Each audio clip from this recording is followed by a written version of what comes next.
महाभारत का युद्ध समाप्त होने को हुआ। 18 देखो महाभारत में जो है 18 का बड़ा ही महत्व है।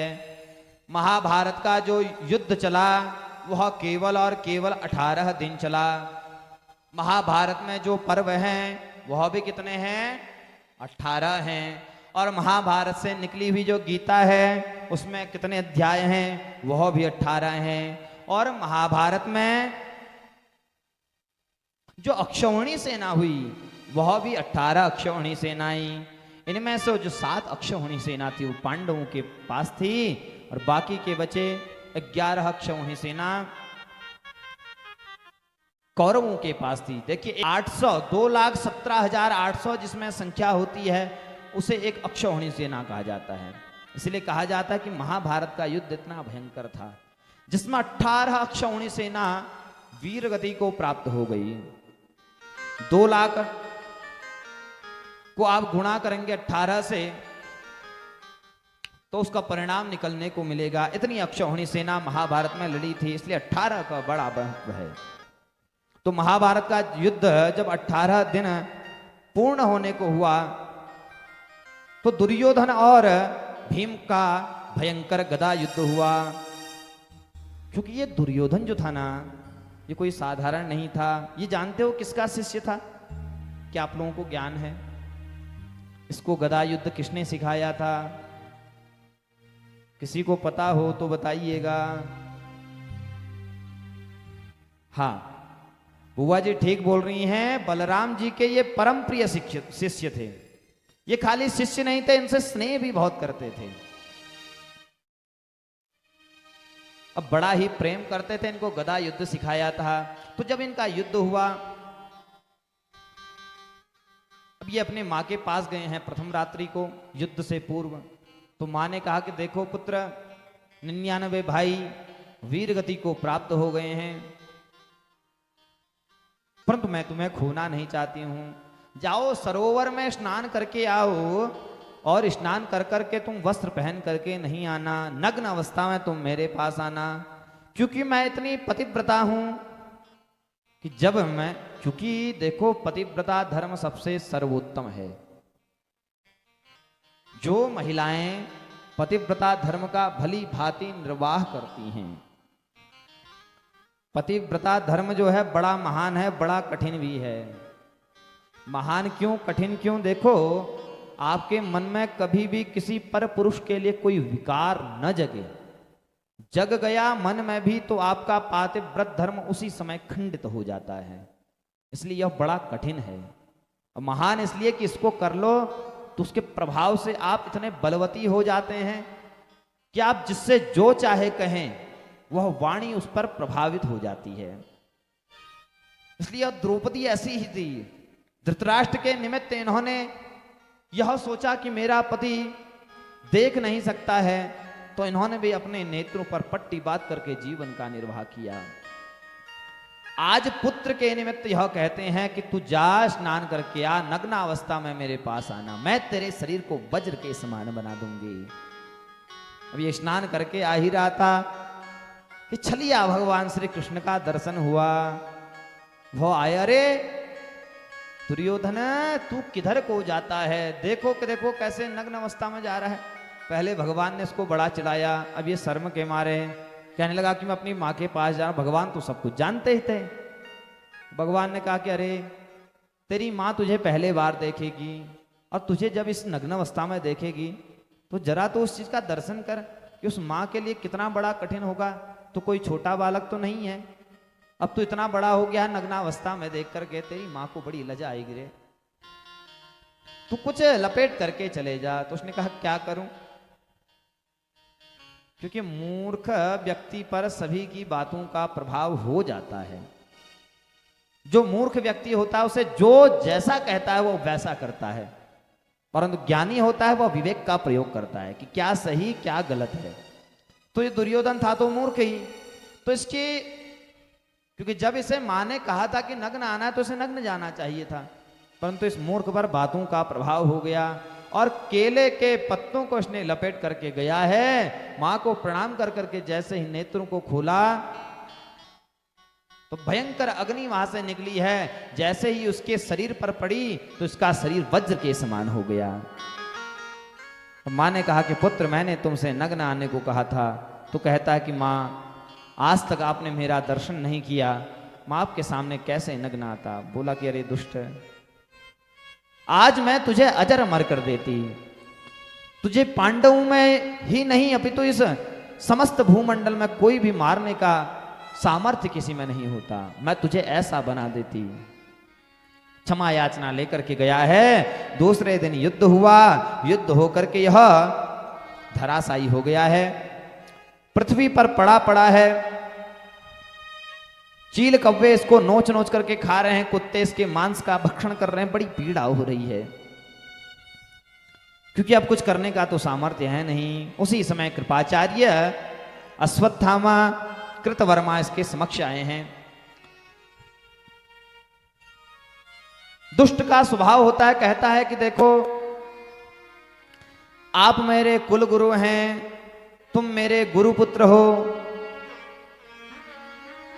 मैं युद्ध में हार गया, मुझे इस बात की चिंता नहीं है, अपितु मुझे चिंता इस बात की है कि देखो हम 100 भाई थे, कोई भी नहीं बचा। हमारी तरफ 11 अक्षौहिणी सेना थी, बड़े बड़े महारथी भीष्म पितामह दुर्योधन कर्ण शल्य जैसे महारथी अतिरथी महाभट योद्धा थे, जिनको वीर भूमि में कोई भी हरा नहीं सकता था। परंतु देखो तो उन 5 पांडवों ने सभी को वीर गति को प्राप्त करवा दिया। तो मुझे चिंता तो इसी बात की है कि किसी भी प्रकार से तुम एक भी पांडव का शीश काट करके मेरे समक्ष उपस्थित कर दो तो मुझे बड़ी प्रसन्नता होगी।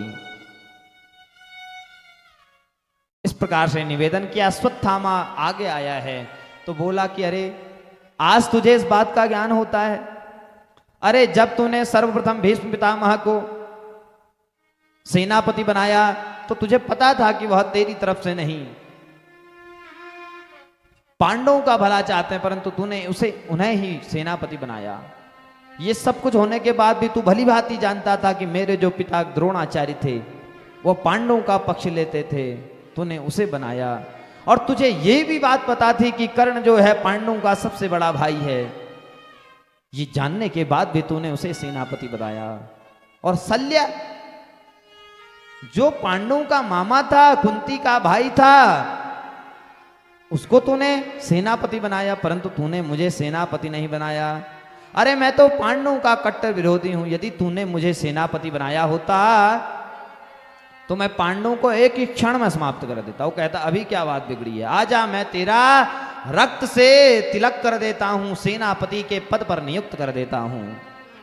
इस प्रकार के वचन को बोल करके उसे सेनापति बना दिया। बोला कि जा और जा करके किसी भी एक पांडव का शीश ला करके तू मेरे समक्ष उपस्थित कर दे, मुझे बड़ी प्रसन्नता से मैं इस शरीर को छोड़ करके चला जाऊंगा।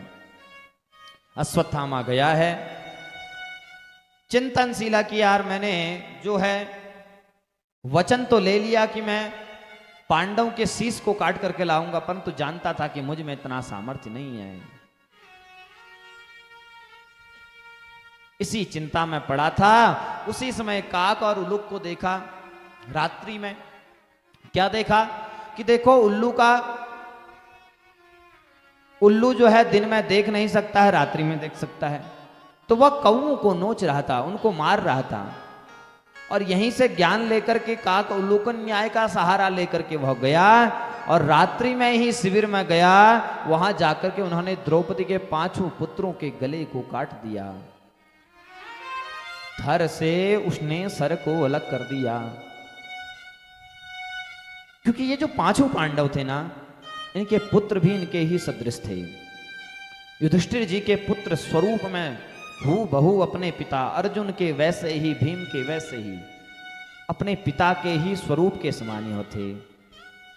और ये 5 पुत्र जो थे द्रौपदी के थे, क्योंकि इन 5 पांडवों की अन्य भी रानियां थी। अर्जुन की उलूपी, चित्रांगदा, सुभद्रा आदि भी रानियां थी, परंतु द्रौपदी के गर्भ से प्रत्येक पांडव के लिए एक एक पुत्र हुआ। और आज इस दुष्ट अश्वत्थामा ने उन सुप्त अवस्था में उन पुत्रों के गले को काट दिया।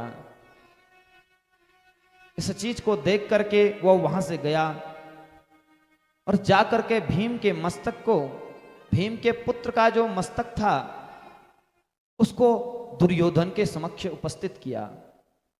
5 सिरों को ले गया है। दुर्योधन ने कहा कि देखो, बड़ा प्रसन्न हुआ दुर्योधन, अरे अश्वत्थामा, मैंने तुम्हें पहले सेनापति क्यों नहीं बना दिया? यदि मैंने तुम्हें पहले सेनापति बना दिया होता तो न तो मेरी 11 अक्षौहिणी सेना समाप्त होती और न मेरा एक भी भाई समाप्त होता। मुझे क्या पता तुम इतने बड़े योद्धा हो। इस चीज को देख करके बड़ा प्रसन्न हुआ है। बोला कि सेनापति, निवेदन करता हूं कि 5 पांडवों का तो सर मुझे नहीं चाहिए, परंतु भीम जो है इसी ने मेरे, क्योंकि जो 100 कौरव थे ना, उन्हें केवल एक योद्धा ने मारा था। जानते हैं उसका नाम क्या था? वो थे भीमसेन। भीमसेन ने अकेले ही 100 कौरवों को मारा था।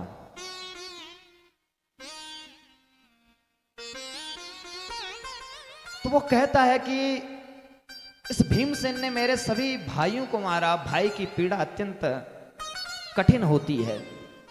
2 भाइयों से पूछो कि आपस में कितने प्रेम करते हैं वह, क्योंकि भाइयों में आपस में प्रेम बना रहना चाहिए। यदि भाइयों में प्रेम है ना, तो वो संसार के समस्त कार्यों को बड़ी ही सरलता से कर सकते हैं। भाइयों का प्रेम सबसे जरूरी है परिवार के लिए। परिवार को छिन्न भिन्न होने से यदि कोई बचा सकता है तो आपकी होने वाली अगली पीढ़ी, जिसमें आपके पुत्र होंगे, वही आपके परिवार को बचा सकते हैं। वह कौन होगा?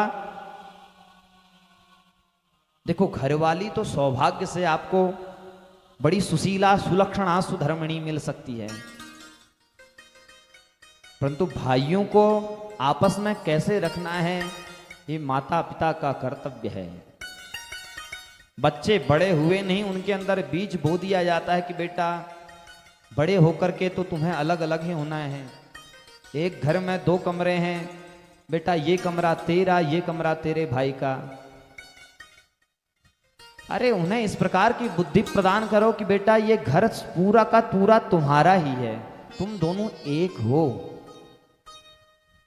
तो ये दुर्योधन भी जो था ना, देखो कोई कितना ही बड़ा दुष्ट हो, परंतु उनके अंदर कुछ तो गुण ऐसे होते हैं जिन्हें हमें ग्रहण करना चाहिए। दुर्योधन से भ्रातृ प्रेम लो कि अपने भाइयों से कितना प्रेम करता था। कहता है कि इस भीमसेन दुष्ट ने मेरे सभी भाइयों को वीर गति को, इसका मस्तक लाओ, मैं इसके मस्तक को, अभी भी दुर्योधन इतना क्रोध में है कि मैं इसके मस्तक को अपने हाथों से चूर चूर करना चाहता हूं। जैसे ही अश्वत्थामा ने दिया, पकड़ा, सोई चूर चूर हो गया। अब दुर्योधन जानता था कि ये जो भीमसेन है, इसका मस्तक इतना कमजोर तो हो नहीं सकता है, क्योंकि उसने तो उसके साथ युद्ध किया था, भली भांति परिचित था। बोलता है कि अरे दुष्ट अश्वत्थामा, तूने ये कैसा कृत्य कर दिया है? अब तो हमारे घर में, हमारे कुल में कोई जल देने वाला भी नहीं बचा है। अरे तूने कितना बड़ा पाप कर दिया। जो पांडव हमारे लिए श्राद्ध आदि, जो पांडवों के पुत्र हमारे श्राद्ध आदि कर्म कर करके हम उत्तृप्त करते, तूने उन्हीं बालकों का मस्तक उनके धड़ से अलग कर दिया। अरे दुष्ट, तुझे लज्जा नहीं आई? निकल जा यहां से, नहीं तो मैं तो तेरा कुछ कर नहीं सकता हूं, परंतु अर्जुन तुझे छोड़ने वाला नहीं। अर्जुन ही नहीं, अपितु 5 पांडव तुझे छोड़ेंगे नहीं। इतना ही नहीं, द्रौपदी को इतना क्रोध आएगा कि उसकी क्रोध अग्नि में जलकर ही तू भस्म हो जाएगा। इस प्रकार से वचनों को जान करके अश्वत्थामा वहां से चले गया। और यहां दुर्योधन को श्राप था कि भैया, जिस समय तुझे एक ही समय में सुख और दुख होगा, उसी समय तेरी मृत्यु हो जाएगी। तो अब इसको सुख क्या हुआ कि पांडव का सिर कट गया, दुख ये हुआ कि पांडवों के बच्चे थे। और उसी समय दुर्योधन का शरीर समाप्त हो गया। और इधर अश्वत्थामा भागा है। भाग करके सुबह प्रातः काल भगवान श्री कृष्ण पांडवों को लेकर के शिविर में पहुंचे हैं। द्रौपदी देखो, माँ को जो है अपने बच्चों की बड़ी चिंता होती है। देखो, ऐसा कहना नहीं है कि पिता को नहीं होता, परंतु पिता कभी उस प्रसन्नता को जताता नहीं है, क्योंकि पुरुष का जो स्वभाव होता है ना, वह अत्यंत सहनशील होता है। सब कुछ दबा करके वह पीता रहता, परंतु कभी किसी से कोई वचन नहीं कहता है। ना अपने पुत्र को, अपनी पुत्री को वह यह बताता है कि बेटा देख, मैंने तेरे जीवन के लिए यह कष्ट किए।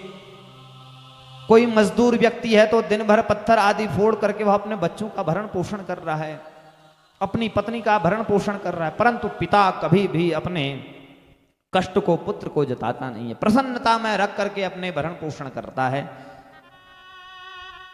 परंतु मां अपने बच्चों के लिए अत्यंत चिंतनशील होती है। जैसे ही द्रौपदी आई है तो सर्वप्रथम वह गई है शिविर में, देखा कि मैं अपने पुत्रों का तो दर्शन कर लूं कि मेरे पुत्र कैसे हैं, क्या कर रहे हैं, उठे कि नहीं। और जा करके देखा तो चीख चित्कार करते हुए वह वहीं पर धड़ाम हो करके गिर गई हैं। पुकार रही हैं अपने प्रिय प्रियतम को, हे स्वामी, हे स्वामी, इस प्रकार से वचनों को बोल रही हैं। देखो तो ये क्या हो गया, हमारे पुत्रों के साथ ये अभी तक मूर्छित अवस्था में सोए पड़े हैं, रक्त बिस्तर पर फैला पड़ा है, ये किसने कृत्य किया। उतने ही देर में पुकार को सुन कर कह के पांचों पांडव भगवान वासुदेव कृष्ण वहां आए हैं। आकर के उन्होंने उसे सांत्वना दी है। बोला, अर्जुन ने प्रण किया कि हे देवी, मैं प्रतिज्ञा लेता हूं कि जिस भी व्यक्ति ने हमारे पुत्रों के साथ ऐसा दुर्व्यवहार किया है उसे मैं आज शाम तक तुम्हारे समक्ष प्रस्तुत कर दूंगा। अब प्रस्तुत कर करके तुम्हें जिस प्रकार का भी दंड उन्हें देना हो तुम देने में स्वतंत्र हो। इस प्रकार के वचनों को बोल करके वह गई हैं और अर्जुन भगवान श्री कृष्ण सारथी हुए हैं। और भगवान श्री कृष्ण भैया रथ को इतने तीव्रता से हाँकते थे, मन की गति से भगवान श्री कृष्ण रथ को हाँकते थे। कुछ ही क्षण में वह अश्वत्थामा के पास पहुंच गए। युद्ध हुआ। युद्ध हो करके इस दुष्ट अश्वत्थामा ने ब्रह्मास्त्र का संधान कर दिया।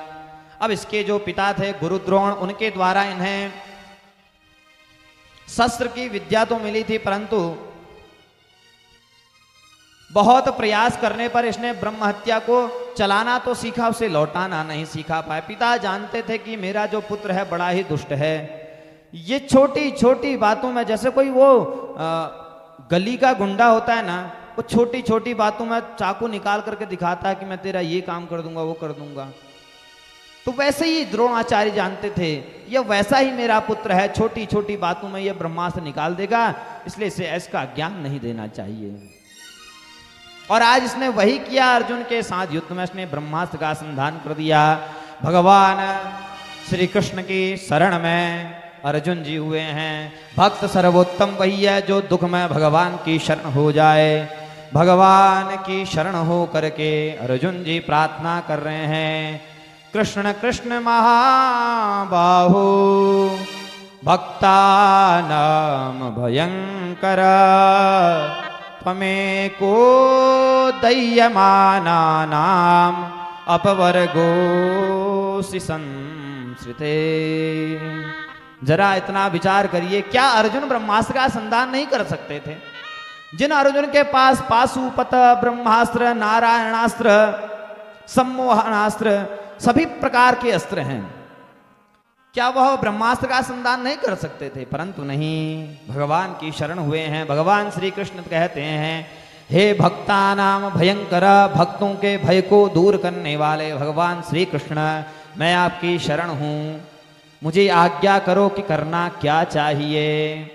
इस दुष्ट ने तो जो है ब्रह्मास्त्र का संधान कर दिया है। तो भगवान श्री कृष्ण ने एक श्लोक के माध्यम से अर्जुन को उपदेश किया है। मत्तम प्रमत्तम उन्मत्तम सुप्तम बालम स्त्रियम जडम प्रपन्नम विरथम भीतम नरिपुं हन्ति धर्मवेद। अर्जुन, मैंने तुम्हें 18 अध्यायों में दिव्य उपदेश किया है, उसका प्रयोग करो। परंतु एक श्लोक के माध्यम से मैं तुम्हें बताता हूं। मत्तम, देखो मतवाला कौन? पागल। प्रमत्तम, जो असावधान है, युद्ध की भूमि है परंतु उसका ध्यान युद्ध की ओर नहीं हो, ऐसे व्यक्ति को नहीं मारना चाहिए। उन्मत्तम, जो पागल हो गया हो। जड़, जो अज्ञानी है। प्रपन्नम, जो शरण में आया हो। और स्त्रियम, स्त्री को। सुप्तम, सोए हुए बालक को। इनको नहीं मारना चाहिए, परंतु इस दुष्ट ने सोए हुए बालकों का अपराध किया, इसलिए छोड़ना मत, इस प्रकार से कहा है। और फिर कहते हैं कि देखो मैं इसे उठा करके रथ में आरूढ़ होकर के इसे मैं हस्तिनापुर ले जाता हूं, और हमारी जो देवी द्रौपदी है वो इसे जो दंड देना चाहेंगे वो इसे दंड देंगे। द्रौपदी की सभा में गए हैं। वहां सभा में जब गए तो ये जो अश्वत्थामा था, इसे भी अपने अपराध का बोध था। मस्तक इसका नीचे झुका पड़ा है, राजसभा में जा रहा है, एक भी नेत्र इसने ऊपर उठा करके नहीं देखा। जानता था कि मैंने कितना अपराध किया है, इस चीज से भली भांति परिचित होकर के इसका मस्तक नीचे है। परंतु आज द्रौपदी का चरित्र सुनिए। जिस द्रौपदी मैया के विषय में आप लोग जानते हैं कि जिन द्रौपदी के कारण महाभारत का युद्ध हुआ, न जाने आप लोग कहां कहां से ऐसे मिथ्या वचनों का श्रवण करते हैं कि द्रौपदी ने कहा कि अंधे का पुत्र अंधा। देखो ऐसा तो कहीं सुनने को मिला नहीं। गुरु मुख से अध्ययन किया, परंतु ऐसा वचन कभी अरे द्रौपदी इतनी महान मां है, स्त्री है, ये कभी ऐसे वचन बोल ही नहीं सकती है। परंतु कुछ ऐसी बुराइयां समाज में आ जाती हैं। सुदामा के विषय में हम जानते हैं कि दरिद्र हैं, और वैसे ही द्रौपदी के विषय में भी मिथ्या वचन है। परंतु द्रौपदी अत्यंत महान महिला है, इसके चरित्र का श्रवण करिए। जब ये राजसभा में गए तो द्रौपदी बड़ा ही सुंदर आज वचन बोलती है। तथाहृतं पशुवत पाशबद्धं अवामुखं कर्म जुगुप्सितेन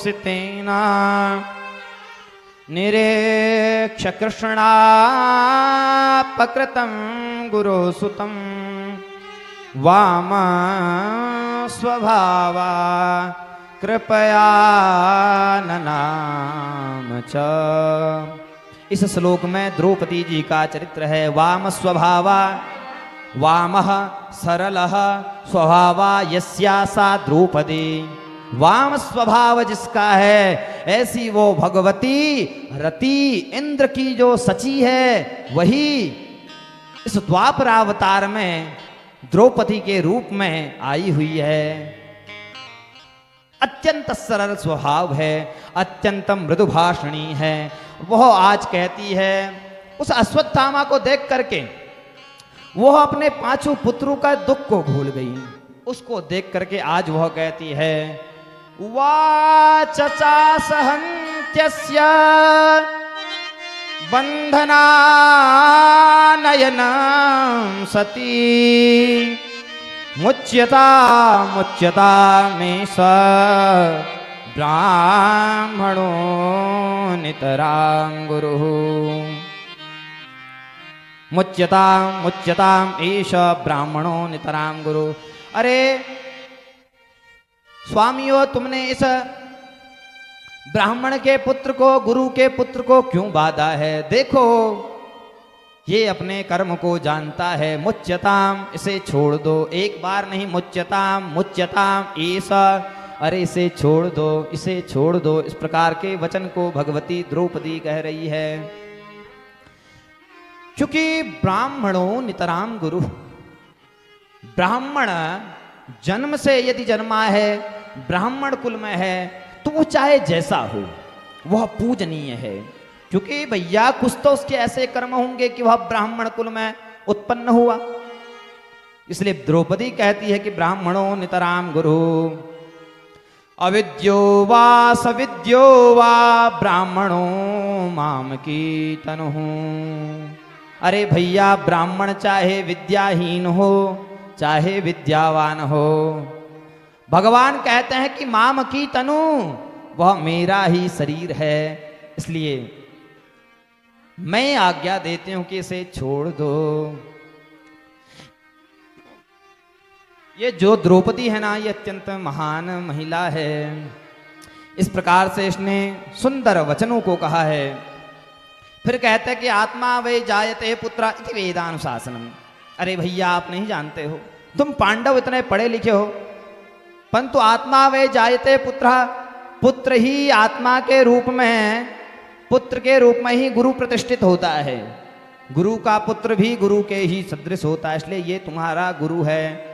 आगे कहते हैं कि अरे आप उस गुरु माँ के विषय में श्रवण करो, सोचो, चिंतन करो। जिस माँ ने अपने पति को खो दिया है, वो यदि इस पुत्र को भी खो देगी तो वह जी करके क्या, वो अपने शरीर को त्याग देगी। हे स्वामी हो, मैंने तो अपने पुत्र को खो दिया है, परंतु खोने के बाद भी मैं इस चीज को जानती हूं कि अब मैं अपने पुत्रों को पुनः प्राप्त नहीं कर सकती हूं।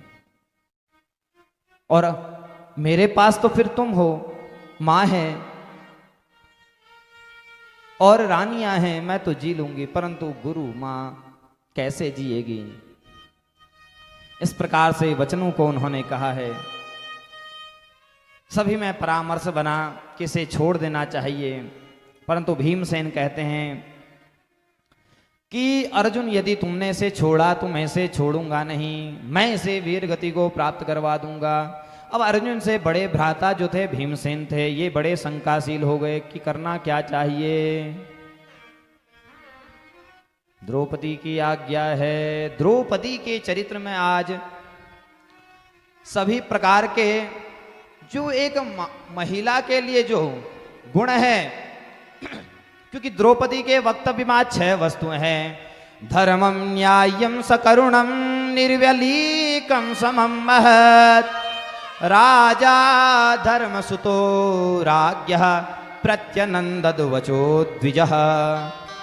आज द्रौपदी की वाणी में धर्म है, न्याय है, करुणा है, निष्कपटता है, समता है और महानता भी है। क्योंकि धीरज धर्म मित्र अरुणारी, धीरज धर्म मित्र अरुणारी, धीरज धर्म मित्र अरुणारी, धीरज धर्म मित्र अरुणारी, आफत काल परखिए जानी, आफत काल परखिए जानी। श्री राम जय राम जय जय राम, श्री राम जय राम जय जय राम, श्री राम जय राम जय जय राम, श्री राम जय राम जय जय राम। आज द्रौपदी क्योंकि धीरज धर्म मित्र अरुणारी, आफत काल परखिए चारी, मित्र को परखना हो तो आपत्ति काल में, धन वैभव आपके पास है तो प्रत्येक मित्र आपका साथ देगा। जो मित्र को चाहिए आप उसे वो प्राप्त करवा रहे हैं तो अत्यंत मित्रता गंभीर बनी रहेगी। परंतु जब आपके पास कुछ नहीं बचा तो फिर भैया क्या होगा कि मित्रता भी साथ छोड़ देगा। नौकरी पैसा सब कुछ है आपके पास, बड़े से बड़ा अच्छा घर है, तो पत्नी आपकी बड़ी मृदु भाषणी बनी रहेगी, परंतु असली पत्नी तो वही है जो अकिंचन आप हो गए, आपका सब कुछ लुट गया। भगवान न करे कि कभी ऐसा हो, परंतु चक्रार पंक्ति गच्छति, कोई नहीं जानता है कि कालांतर में आपके हमारे साथ क्या होने वाला है। परंतु उस पत्नी की परीक्षा तब होती है जब आपके पास कुछ भी ना हो, तब देखिए वह पत्नी अब आपके साथ कैसा व्यवहार कर रही है। तो आज द्रौपदी ने इसका परिचय दिया है, आगे से क्षमा किया है, फिर भगवान ने वचन दिया है कि करना क्या चाहिए। फिर अर्जुन भगवान की शरण गए हैं। भगवान कहते हैं कि वपनम द्रविणा दानम स्थाना निर्यापणम तथा ऐस ही ब्रह्म बंधूनां वधो नान्योस्तिदैहिकः, कि ब्राह्मण का वध क्या है। कहते हैं कि ब्राह्मण को मारना नहीं चाहिए क्योंकि ब्राह्मण हमेशा गुरु है। ब्राह्मण का वध क्या है, वपनम, उसका मुंडन ऐसे कर दो कि वह बड़ा ही अभद्र दिख रहा हो। द्रविणा दानम, उसको दी हुई संपत्ति उससे छीन लो। इस प्रकार से यही ब्रह्मा, क्योंकि ब्राह्मण का सर्वोपरि जो है भैया सम्मान है। कोई ब्राह्मण का अपमान करता है तो उसके सदृश उसके लिए हत्या के समान कुछ नहीं है। ब्राह्मण अत्यंत सम्मान प्रिय होता है।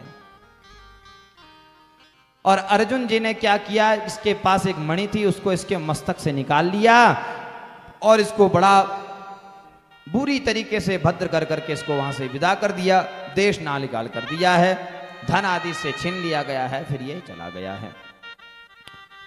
आगे भगवान श्री कृष्ण द्वारिका को जाने को आरूढ़ हुए हैं, रथारूढ़, क्योंकि भगवान ने सोचा कि अब सब सुख कार्य हो गया है, पांडवों को हस्तिनापुर पर प्रतिष्ठित कर करके भगवान सोचे कि मेरा कार्य हो गया। रथारूढ़ हुए हैं, उतने में ही उत्तरा जी ने भगवान को पुकारा है, पाहि पाहि महायोगिन देव देव जगत्पते, नान्यं त्वदभयं पश्ये यत्र मृत्युः परस्परम। हे भगवान पाहि पाहि, रक्षा करो हे भगवान मेरी।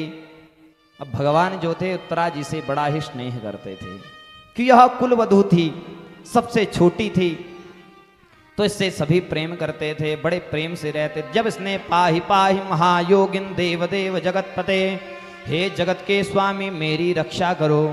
भगवान रथारूढ़ थे तो देखा कि क्या हुआ, और देख करके बोला कि अरे उत्तरा क्या हुआ, देखो भगवान मुझे अत्यंत पीड़ा हो रही है, क्योंकि ये जो दुष्ट अश्वत्थामा था इसे छोड़ने के बाद इसने ब्रह्म हत्या का संधान उत्तरा जी के गर्भ में कर दिया। तो उसी गर्भावस्था में जो परीक्षित रूपी जो बालक पल रहा है उसको मारने के लिए, क्योंकि इसके मन में आया कि मैं इनका कुल ही नष्ट कर देता हूं, इस प्रकार से मन में वचन लेकर के इसने ब्रह्म हत्या का संधान कर दिया है। भगवान ने अंगुष्ठ मात्र का स्वरूप बना करके प्रादेश मात्रम ही पुरुषम वसंतम, देखिए अंगूठे से लेकर के तर्जनी के मध्य का जो भाग होता है इसे प्रादेश मात्र कहा जाता है। इतने ही भाग में भगवान हमारे अंतःकरण में विद्यमान होते हैं, जो हमें दिखाई नहीं देते परंतु होते अवश्य हैं। कैसे? चेतना रूप में विद्यमान है। दर्शन कैसे होंगे? जब हम ब्रह्म को जान लेंगे। ब्रह्म क्या है? प्रज्ञानम ब्रह्म। वो ज्ञान ब्रह्म कैसे हुआ कि जब उस ज्ञान से हमें यह प्राप्त हो जाए कि मैं ही ब्रह्म हूं। सभी कहता फिर रहा है कि अहम ब्रह्मास्मि अहम ब्रह्मास्मि। अरे भैया अहम ब्रह्मास्मि है क्या? अपने स्वरूप का बोध हो जाना ही अहम ब्रह्मास्मि है। जब जान जाओगे तो शरीर की शुद्ध नहीं रहेगी, रिश्ते नातों से ऊपर उठ करके भगवान के भजन में लग जाओगे। तो इसलिए उत्तरा जी भगवान की शरण गई हैं। भगवान अंगुष्ठ मात्र का प्रवेश कर करके गर्भ की रक्षा की है।